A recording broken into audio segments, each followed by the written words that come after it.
जरा बताओ तो वो कौन सा लफ्ज़ मैं भूल रहा हूँ। फैयाज बुरा सा मुंह बनाकर बोला, जरूरत। इमरान ने कहा, वाह जीते रहो, वरना कोई जरूरत नहीं। इमरान ने कहा, और ये कि मैं पूरी इमारत देखना चाहता हूँ। पूरी इमारत का चक्कर लगा लेने के बाद वो फिर उसी कमरे में लौट आए। इमरान ने कहा, हाँ भाई, जज साहब से जरा ये भी पूछ लेना कि उन्होंने सिर्फ इसी कमरे की हैयत बदलने की कोशिश क्यों कर डाली है, जबकि पूरी इमारत उसी पुराने ढंग पर रहने दी गई है। कहीं भी दीवार पर प्लास्टर नहीं दिखाई दिया, लेकिन जहाँ है, फैयाज बोला, पूछ लूंगा। इमरान ने कहा, और कुंजी के मुतालिक भी पूछ लेना, और अगर वो महबूबा यकचश्म मिल जाए तो उससे कहना कि तेरे नीम कश को कोई मेरे दिल से पूछे। शायद गालिब की महबूबा भी एक ही आंख रखती थी, क्योंकि तेरे नीम कश इकलौती ही आंख का हो सकता है। फैयाज ने कहा, तो इस वक्त और कुछ नहीं बताओगे? इमरान बोला, यार बड़े एहसान फरोश हो। मतलब फरोश, मैं फिर भूल गया कुछ। फरामोश, हाँ जियो, हाँ तो बड़े एहसान फरामोश हो। इतनी देर से बकवास कर रहा हूँ और तुम कहते हो कि कुछ बताया नहीं।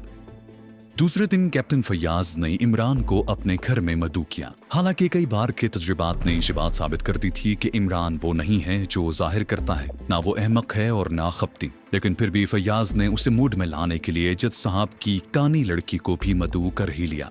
हालांकि वो इमरान की इस उफ्ताद तबे को भी मजाक ही समझता था, लेकिन फिर भी उसने सोचा कि थोड़ी तफरीही रहेगी। फैयाज की बीवी भी इमरान से अच्छी तरह वाकिफ थी, और जब फैयाज ने उसे उसके इश्क की दास्तान सुनाई तो हंसते हंसते उसका बुरा हाल हो गया। फैयाज उस वक्त अपने ड्राइंग रूम में बैठा इमरान का इंतजार कर रहा था। उसकी बीवी और जज साहब की यकचश्म लड़की राबिया भी मौजूद थी। फैयाज की बीवी ने कलाई पर बंधी हुई घड़ी की तरफ देखते हुए कहा, अभी तक नहीं आए इमरान साहब। फैयाज ने पूछा, क्या वक्त है? बोली, 7:30। फैयाज मुस्कुरा कर बोला, बस 2 मिनट बाद वो इस कमरे में होगा। वो बोली, क्यों, ये कैसे? फैयाज बोला, बस उसकी हर बात अजीब होती है, वो इसी किस्म के औकात मुकर्रर करता है। उसने 7:32 पर आने का वादा किया था, लिहाजा मेरा ख्याल है कि वो इस वक्त हमारे बंगले के करीब ही खड़ा अपनी घड़ी देख रहा होगा। राबिया ने कहा, अजीब आदमी मालूम होते हैं। फैयाज ने कहा, अजीब? वो बोला, अजीब तरीन कहिए। इंग्लैंड से साइंस में डॉक्टरेट लेकर आए हैं, लेकिन इनकी हरकत वो अभी देख ले। इस सदी का सबसे अजीब आदमी, लीजिए शायद वही है। दरवाजे पर दस्तक हुई। फैयाज उठकर आगे बढ़ा। दूसरे लम्हे में इमरान ड्राइंग रूम में दाखिल हो रहा था। औरतों को देखकर वो कदरे झुका और फिर फैयाज से मुसाफा करने लगा। इमरान बैठता हुआ बोला, गालिबन मुझे सबसे पहले ये कहना चाहिए कि आज मौसम बड़ा खुशगवार रहा। फैयाज की बीवी हंसने लगी और राबिया ने जल्दी से तारीक शीशों वाली ऐनक लगा ली। आपसे मिलिए, आप मिसेस राबिया सलीम हैं, हमारे पड़ोसी जज साहब की साहबजादी, और आप मिस्टर अली इमरान, मेरे महकमे के डायरेक्टर जनरल रहमान साहब के साहबजादे। इमरान मुस्कुराकर बोला, बड़ी खुशी हुई। फिर फैयाज से कहने लगा, तुम हमेशा गुफ्तगू में गैर जरूरी अल्फाज ठूंसते हो जो बहुत गिरा गुजरते हैं। रहमान साहब के साहबजादे, दोनों साहबों का टकराव बुरा लगता है, इसकी बजाय रहमान साहब के जादे या सिर्फ रहमान जादे कह सकते हैं। फैयाज मुस्कुराकर बोला, मैं लिटरेरी आदमी नहीं हूँ। दोनों खवातीन भी मुस्कुरा रही थीं। फिर राबिया ने झुककर फैयाज की बीवी से कुछ कहा और वो दोनों उठकर ड्राइंग रूम से चली गईं। इमरान बुरा सा मुंह बनाकर बोला, बहुत बुरा हुआ। फैयाज ने कहा, क्या? शायद वो बावर्ची खाने की तरफ गई हैं। बावर्ची की मदद के लिए आज कोई नहीं है। इमरान ने कहा, तो क्या तुमने उसे भी मदऊ किया है? फैयाज बोला, हाँ भाई, क्यों ना करता। मैंने सोचा कि इसी बहाने से तुम्हारी मुलाकात भी हो जाएगी। इमरान ने कहा, मगर मुझे बड़ी कोफ्त हो रही है। पूछा, क्यों? बोला, आखिर उसने धूप का चश्मा क्यों लगाया हुआ है? फैयाज बोला, अपना नक्श छुपाने के लिए। इमरान बोला, सुनो मियाँ, 2 आंखों वालियां मुझे बोतेरी मिल जाएंगी। यहाँ तो मामला सिर्फ उस आंख का है। हाय क्या चीज है, किसी तरह उसका चश्मा उतरवाओ, वरना मैं खाना खाए बगैर वापस चला जाऊंगा। फैयाज बोला, बको मत। इमरान उठता हुआ बोला, चलो फिर मैं चला। फैयाज ने उसे दोबारा बिठा दिया। अजीब आदमी हो, बैठो। इमरान बोला, चश्मा उतरवाओ? मैं इसका कायल नहीं कि महबूब सामने हो और अच्छी तरह दीदार भी नसीब न हो। फैयाज ने कहा, जरा आहिस्ता बोलो। बोला, मैं तो अभी उससे कहूंगा। फैयाज बौखला कर बोला, क्या कहोगे? यही जो कह रहा हूँ यार, खुदा के लिए। क्यों, क्या बुराई है इसमें? फैयाज बड़बड़ाया, मैंने गलती कर दी। इमरान बोला, वाह, गलती तुम करो और भुगतूं मैं? नहीं फैयाज साहब, मैं उससे कहूंगा कि बराहे करम चश्मा उतार दीजिए, मुझे आपसे मरम्मत हो गई है। मरम्मत? मरम्मत शायद मैंने गलत लफ्ज इस्तेमाल किया है। आप बोलो भाई, क्या हो गई है? फैयाज बुरा सा मुंह बनाकर बोला, मोहब्बत। इमरान बोला, जियो, मोहब्बत हो गई है तो वो उस पर क्या कहेगी? फैयाज झुंझुला कर बोला, चांटा मार देगी। इमरान ने कहा, फिक्र मत करो, मैं चांटे को चांटे पर रोक लेने के आर्ट से बखूबी वाकिफ हूँ। तरीका वही होता है जो तलवार पर तलवार रोकने का हुआ करता था। यार खुदा के लिए कोई हिमाकत ना कर बैठना। इमरान ने कहा, अक्लमंदी की बात करना एक अहमक की खुली हुई तौहीन है। अब बुलाओ ना, दिल की जो हालत है बयान कर भी सकता हूँ और नहीं भी कर सकता। वो क्या होता है जुदाई में? बोलो ना यार, वो कौन सा लफ्ज है? फैयाज झुंझुला कर बोला, मैं नहीं जानता। इमरान ने कहा, खैर होता होगा कुछ, डिक्शनरी में देख लूंगा। वैसे मेरा दिल धड़क रहा है, हाथ कांप रहे हैं, लेकिन हम दोनों के दरमियान धूप का चश्मा हायल है, मैं उसे बर्दाश्त नहीं कर सकता। चंद लम्हे खामोशी रही। इमरान मेज पर रखे हुए गुलदान को इस तरह घूर रहा था जैसे उसने उसे कोई सख्त बात कह दी हो। फैयाज ने कहा, आज कुछ नई बातें मालूम हुई है। इमरान अहमकों की तरह सर हिलाकर बोला, जरूर मालूम हुई होंगी। फैयाज बोला, मगर नहीं, पहले मैं तुम्हें इन जख्मों के मुताल्लिक बताऊं। तुम्हारा ख्याल दुरुस्त निकला, जख्मों की गहराइयां बिल्कुल बराबर है। इमरान ने कहा, क्या तुम ख्वाब देख रहे हो? क्यों, किन जख्मों की बात कर रहे हो? देखो इमरान, मैं अहमक नहीं हूँ। पता नहीं, जब तक 3 गवाह न पेश करो यकीन नहीं आ सकता। फैयाज ने कहा, क्या तुम कल वाली लाश भूल गए? इमरान ने कहा, लाश? हाँ, याद आ गया। और वो 3 जख्म बराबर निकले हैं ना? फैयाज ने पूछा, अब क्या कहते हो? संगो आहन बेनियाज़े गम नहीं, देख हर दीवारों दर से सर न मार। इमरान ने गुनगुना कर तान मारी और मेज पर तबला बजाने लगा। फैयाज उठा कर बेदिली से बोला, तुम संजीदा नहीं हो सकते। बोला, उसका चश्मा उतरवा देने का वादा करो तो मैं संजीदगी से गुफ्तगू करने पर तैयार हूँ। फैयाज ने कहा, कोशिश करूंगा बाबा, मैंने उसे नाहक मदऊ किया। इमरान बोला, दूसरी बात ये कि खाने में कितनी देर है? बोला, शायद आधा घंटा, वो एक नौकर बीमार हो गया है। इमरान ने कहा, खैर हाँ, जज साहब से क्या बातें हुई? फैयाज बोला, वही बताने जा रहा था। कुंजी उसके पास मौजूद है और दूसरी बात यह है कि वो इमारत उन्हें अपने खानदानी तरके में नहीं मिली थी। फिर इमरान तवज्जो और दिलचस्पी से सुन रहा था। फैयाज बोला, वो दरअसल उनके एक दोस्त की मिल्कियत थी और उस दोस्त ने ही उसे खरीदा था। उनकी दोस्ती बहुत पुरानी थी, लेकिन फिक्र माश ने उन्हें एक दूसरे से जुदा कर दिया। आज से 5 साल कबल अचानक जज साहब को उसका एक खत मिला जो उसी इमारत से लिखा गया था। उसने लिखा था कि उसकी हालत बहुत खराब है और शायद वो जिंदा न रह सके, लिहाजा वो मरने से पहले उनसे बहुत अहम बात कहना चाहता है। तकरीबन 15 साल बाद जज साहब को उस दोस्त के मुताल्लिक कुछ मालूम हुआ था। उनका वहां पहुंचना जरूरी था। बहरहाल वो वक्त पर न पहुंच सके। उनके दोस्त का इंतकाल हो चुका था। मालूम हुआ कि वो वहां तन्हा ही रहता था। हाँ, तो जज साहब को बाद में मालूम हुआ कि मरने वाले ने वो इमारत कानूनी तौर पर जज साहब की तरफ मुंतकिल कर दी थी, लेकिन जी न मालूम हो सका कि वो उनसे क्या कहना चाहता था। इमरान थोड़ी देर तक सोचता रहा, फिर बोला, हाँ, और उस कमरे के प्लास्टर के मुताल्लिक पूछा था? फैयाज ने कहा, जज साहब ने उससे लाइल्मी जाहिर की, अलबत्ता उन्होंने ये बताया कि उनके दोस्त की मौत उसी कमरे में वाक़ हुई है। इमरान ने पूछा, कत्ल? फैयाज ने कहा, नहीं, कुदरती मौत। गांव वालों के बयान के मुताबिक वो अरसे से बीमार था। इमरान ने पूछा, उसने उस इमारत को किससे खरीदा था? फैयाज ने कहा, आखिर इससे क्या बहस, तुम इमारत के पीछे क्यों पड़ गए हो? इमरान बोला, महबूबा यकचश्म के वालिद बुजुर्गवार से ये भी पूछो। फैयाज बोला, जरा आहिस्ता, अजीब आदमी हो, अगर उसने सुन लिया तो? बोला, सुनने दो, अभी मैं उससे अपने दिल की हालत बयान करूंगा। यार इमरान, खुदा के लिए कैसे आदमी हो? इमरान बोला, फजूल बातें मत करो, जरा जज साहब से वो कुंजी मांग लाओ। क्या अभी और इसी वक्त? फैयाज उठकर चला गया। उसके जाते ही वो दोनों खवातीन ड्राइंग रूम में दाखिल हुई। फैयाज की बीवी ने पूछा, कहाँ गए? इमरान ने बड़ी संजीदगी से कहा, शराब पीने। फैयाज की बीवी मुंह फाड़ कर बोली, क्या? फिर हंसने लगी। इमरान ने कहा, खाना खाने से पहले थोड़ी सी पीते हैं। वो बोली, आपको गलत फहमी हुई है, वो एक टॉनिक है। इमरान ने कहा, टॉनिक की खाली बोतल में शराब रखना कोई मुश्किल नहीं। फैयाज की बीवी हंस पड़ी, लड़ाना चाहते हैं आप? इमरान ने राबिया को मुखातिब किया, क्या आपकी आंखों में कुछ तकलीफ है? राबिया नर्वस नजर आने लगी, बोली, जी नहीं। फैयाज की बीवी जल्दी से बोली, कुछ नहीं, आदत है, तेज रोशनी बर्दाश्त नहीं होती इससे, इसीलिए ये चश्मा इसने। इमरान बड़बड़ाया, ओ अच्छा, मैं अभी क्या सोच रहा था? वो बोली, आप गालिबन ये सोच रहे थे कि फैयाज की बीवी बड़ी फोहड़ है, अभी तक खाना भी तैयार नहीं हो सका। इमरान बोला, नहीं, ये बात नहीं है, मेरे साथ बहुत बड़ी मुसीबत ये है कि मैं बड़ी जल्दी भूल जाता हूँ। सोचते सोचते भूल जाता हूँ कि क्या सोच रहा था। हो सकता है मैं अभी ये भूल जाऊं कि आप कौन हैं और मैं कहाँ हूँ। मेरे घर वाले मुझे हर वक्त टोकते ही रहते हैं। फैयाज की बीवी मुस्कुराई, मुझे मालूम है। इमरान बोला, मतलब ये कि अगर मुझसे कोई हिमाकत सरजद हो गई तो बिला तकल्लुफ टोक दीजिएगा। अभी ये गुफ्तगू हो रही थी कि फैयाज वापस आ गया। उसने अपनी बीवी बीवी से पूछा खाने में कितनी देर है? बोली बस जरा सी। फैयाज ने कुंजी का कोई तस्करा नहीं किया और इमरान के अंदाज से भी ऐसा मालूम हो रहा था जैसे वो भूल ही गया हो कि उसने फैयाज को कहाँ भेजा था। थोड़ी देर बाद खाना आ गया। खाने के दौरान में इमरान की आंखों से आंसू बह रहे थे। सबने देखा लेकिन किसी ने पूछा नहीं। खुद फैयाज जो इमरान की रग रग से वाकिफ होने का दावा रखता था कुछ न समझ सका। फैयाज की बीवी और राबिया तो बार बार कनखियों से उसे देख रही थी। आंसू किसी तरह रुकने का नाम ही न लेते थे। खुद इमरान के अंदाज से ऐसा मालूम हो रहा था जैसे उसे भी इन आंसुओं का इल्म नहीं है। आखिर फैयाज की बीवी से जब्त न हो सका और पूछ बैठी क्या किसी चीज में मिर्चें ज्यादा हैं? इमरान बोला जी नहीं नहीं नहीं। तो वो बोली तो फिर ये आंसू क्यों बह रहे हैं? इमरान अपने चेहरे पर हाथ फेरता हुआ बोला आंसू कहाँ? लाहौल वाला कुव्वत, शायद वही बात हो, मुझे कतई एहसास ही नहीं हुआ। फैयाज ने पूछा क्या बात? इमरान बोला दरअसल मुर्ख मुसल्लम को देखकर मुझे अपने एक अजीज की मौत याद आ गई। फैयाज की बीवी हैरत से बोली या मुर्ख मुसल्लम को देखकर? बोला जी हाँ। भला मुर्ख मुसल्लम को देखकर क्यों?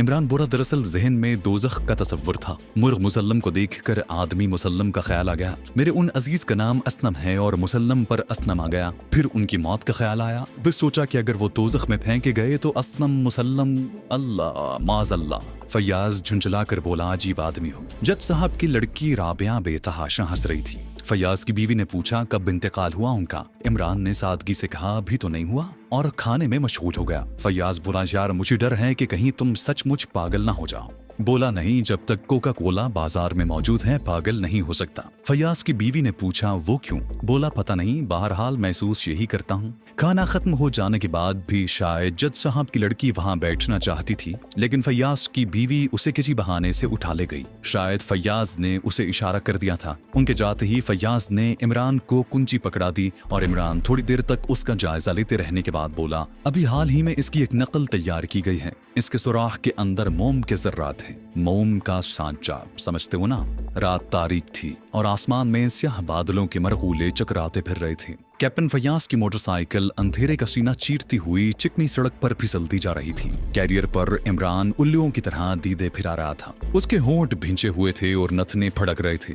दफतन वो फैयाज का शाना थपथपा कर बोला ये तो तयशुदा बात है कि किसी ने वालिदे यकचश्म की कुंजी की नकल तैयार करवाई है। फैयाज ने पूछा लेकिन आखिर क्यों? बोला पूछ कर बताऊंगा। किससे? बेकरार नीले आसमान से, तारों भरी रात से, हौले हौले चलने वाली ठंडी अदाओं, लाहौल वाला हवाओं से। फैयाज कुछ ना बोला। इमरान बड़बड़ाता रहा। लेकिन शहीद मियाँ की कब्र की जारूब कशी करने वाले की कुंजी, इसका हासिल करना निस्बतन आसान रहा होगा। बहरहाल हमें इस इमारत की तारीख मालूम करनी है। शायद हम इसके निवाह में पहुंच गए हैं। मोटरसाइकिल रोक दो। फैयाज ने मोटरसाइकिल रोक दी। इंजन बंद कर दो। फैयाज ने इंजन बंद कर दिया। इमरान ने उसके हाथ से मोटरसाइकिल लेकर एक जगह झाड़ी में छिपा दी। फैयाज ने पूछा आखिर करना क्या चाहते हो? इमरान बोला मैं पूछता हूँ तुम मुझे क्यों साथ लिए फिरते हो? बोला वो कत्ल जो इस इमारत में हुआ है। कत्ल नहीं हादसा कहो। हादसा क्या मतलब? फैयाज हैरत से बोला मतलब के लिए देखो गयासुल लुगात सफा 112। वैसे 112 पर बेगम पारा याद आ रही है। बेगम पारा के साथ अमृत धारा जरूरी है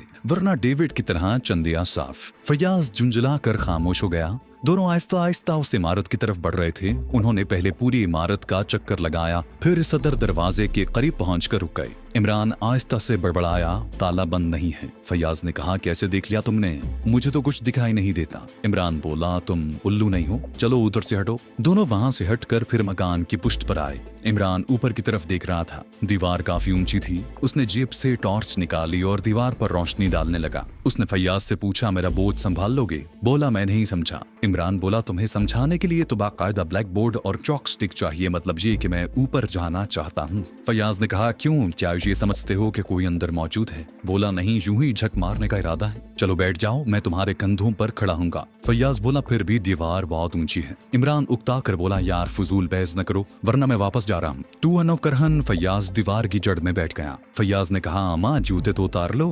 इमरान ने कहा लेकर भागना मत, और जूते उतार कर उसके कंधों पर खड़ा हो गया। चलो अब उठो। फैयाज आहिस्ता आहिस्ता उठ रहा था। इमरान का हाथ रोशनदान तक पहुंच गया और दूसरे ही लम्हे वो बंदरों की तरह दीवार पर चढ़ रहा था। फैयाज मुंह फाड़े हैरत से उसे देख रहा था। वो सोच रहा था कि इमरान आदमी है या शैतान। क्या ये वाकई अहमक है जो बाज औकात किसी कीचवे की तरह बिल्कुल बेजरर मालूम होता है? जिन रोशनदानों की मदद से इमरान ऊपर पहुंचा था उन्हीं के जरिए दूसरी तरफ उतर गया। चंद लम्हे वो दीवार से लगा खड़ा रहा, फिर आहिस्ता आहिस्ता उस तरफ बढ़ने लगा जिधर से कई कदमों की आहटें मिल रही थी। और फिर उसे ये मालूम कर लेने में दुश्वारी न हुई कि वो नामालूम आदमी उसी कमरे में थे जिसमें उसने लाश देखी थी। कमरे का दरवाजा अंदर से बंद था, लेकिन दरवाजों से मोमबत्ती की हल्की जर्द रोशनी छन रही थी। इसके अलावा दालान बिल्कुल तारीक था। इमरान दीवार से चिपका हुआ आहिस्ता आहिस्ता दरवाजे की तरफ बढ़ने लगा, लेकिन अचानक उसकी नजर शहीद मर्द की कब्र की तरफ उठ गई जिसका तावीज ऊपर उठ रहा था। तावीज और फर्श के दरमियान खला में हल्की सी रोशनी थी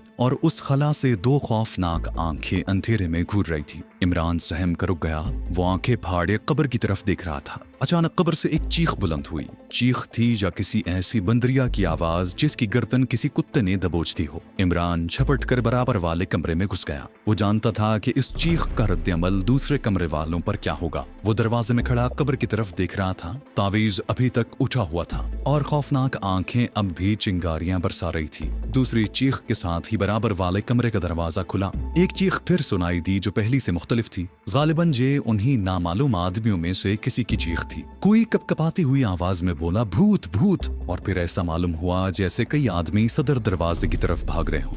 थोड़ी देर बाद सन्नाटा हो गया। कब्र का तावीज बराबर हो गया था। इमरान जमीन पर लेटकर सीने के बल रेंगता हुआ सदर दरवाजे की तरफ बढ़ा। कभी कभी वो पलटकर कब्र की तरफ भी देख लेता, लेकिन फिर तावीज नहीं उठा। सदर दरवाजा बाहर से बंद हो चुका था। इमरान अच्छी तरह इत्मीनान कर लेने के बाद फिर लौट पड़ा। लाश वाले कमरे का दरवाजा खुला हुआ था, लेकिन अब वहां अंधेरे की हुकूमत थी। इमरान ने आहिस्ता से दरवाजा बंद करके टॉर्च निकाली, लेकिन रोशनी होते ही इन्ना लिल्लाहि व इन्ना इलैहि राजिऊन वो आहिस्ता से बड़बड़ाया, खुदा तुम्हारी भी मग़फ़िरत करे। ठीक उसी जगह जहां वो इससे कबल भी एक लाश देख चुका था, दूसरी पड़ी हुई दिखाई दी। उसकी पुष्ट पर भी 3 जख्म थे जिनसे खून बहकर फर्श पर फैल रहा था। इमरान ने झुककर उसे देखा। ये एक खुशवज़ा और काफी खूबसूरत जवान था और लिबास से किसी ऊंची सोसाइटी का फर्द मालूम होता था। इमरान दरवेशाना अंदाज में बड़बड़ाता हुआ सीधा हो गया। आज इनकी, कल अपनी बारी है। उसके हाथ में कागज का एक टुकड़ा था जो उसने मरने वाले की मुट्ठी से बदिक्कत तमाम निकाला। वो चंद लम्हे उसे टॉर्च की रोशनी में देखता रहा, फिर मानी खेज अंदाज में सर हिलाकर कोट की अंदरूनी जेब में रख लिया।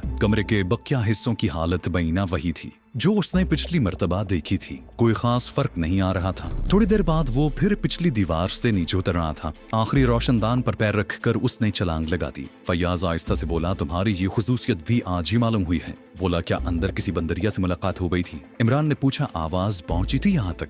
बोला, हाँ, लेकिन मैंने इन अतराफ में बंदर नहीं देखे। पूछा, इनके अलावा कोई दूसरी आवाज?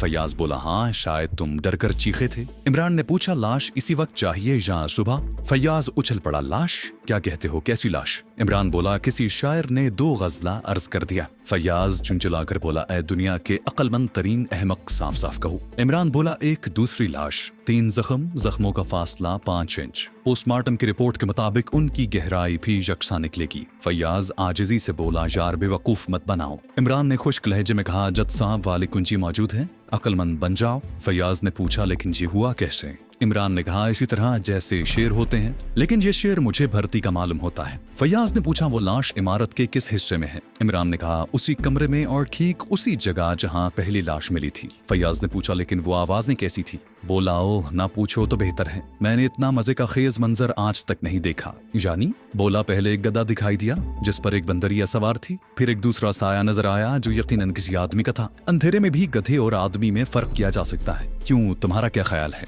फैयाज बोला, मुझे अफसोस है कि तुम हर वक्त संजीदा रहते हो। इमरान ने कहा, यार फैयाज, सच कहना, अगर तुम एक आदमी को किसी बंदरिया का मुंह चूमते देखो तो तुम्हें गुस्सा आएगा या नहीं? फजूल वक्त बर्बाद कर रहे हो तुम। इमरान उसका शाना थपकता हुआ बोला, अच्छा चलो। दोनों सदर दरवाजे की तरफ आए। फैयाज ने कहा, क्यों खामखा परेशान कर रहे हो? कुंजी निकालो। दरवाजा खोलकर दोनों लाश वाले कमरे में आए। इमरान ने टॉर्च रोशन की, लेकिन वो दूसरे ही लम्हे इस तरह सर हिला रहा था जैसे दिमाग पर दफतन गर्मी चढ़ गई हो। लाश गायब थी। फैयाज भिन्ना कर पलट पड़ा, ये क्या मजाक है? वो बोला, बाज अक्लमंद शायर भर्ती के शेर अपने गजलों से निकाल भी दिया करते हैं। फैयाज ने कहा, यार इमरान, मैं बाज आया तुम्हारी मदद से। इमरान बोला, मगर मेरी जान, ये देख सो, नक्श फरियादी है, किसकी शोखी है तहरीर का? लाश गायब करने वाले ने अभी खून के ताज़ा धब्बों का कोई इंतजाम नहीं किया। मिर्जा इफ्तिखार रफीज सौदा कोई साहब फरमाते हैं, कातिल हमारी लाश को तशहीर दे जरूर, आइंदा ताकि कोई न किसी से वफा करे। फैयाज झुककर फर्श पर फैले हुए खून को देखने लगा।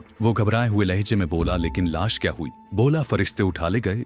मरने वाला बहिश्ती था, मगर लाहौल वाला बहिश्ती? बहिश्ती तो सत्ते को भी कहते हैं। ओह, फिरदौसी था। यार भेजा मत चाटो। इमरान बोला, उलझन, बताओ जल्दी, क्या कहेंगे? सर चकरा रहा है। फैयाज बोला, जन्नती कहेंगे। इमरान, तुमसे खुदा समझे। वो बोला, जियो। हाँ, तो मरने वाला जन्नती था। और क्या कह रहा था मैं? फैयाज बिगड़ कर बोला, तुम यहीं रुके क्यों नहीं रहे? मुझे आवाज देली होती। तो यह थी आज की वीडियो। आपको यह वीडियो कैसी लगी कमेंट में बताएं और हमारा चैनल सब्सक्राइब कर दे, साथ ही बेल आइकन भी दबा दे। अगला एपिसोड जल्द आएगा।